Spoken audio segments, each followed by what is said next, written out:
Iron Talk is brought to you by Case IH. For more information about the full line of Case IH equipment and how you can boost your productivity, visit caseih.com. Case IH, for those who demand more.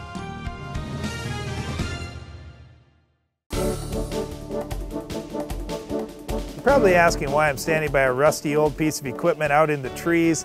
And you know what? That may be the situation you're in your farm with this particular tool, and it may not. But what I wanted to talk about today was just incorporating herbicides as you're doing your tillage rather than running a sprayer across the field and then coming back later and incorporating, because we all know how things go. All of a sudden some weather comes in, you don't get stuff worked in how you wanted to, and you say, man, I don't have time to make 2 passes out there.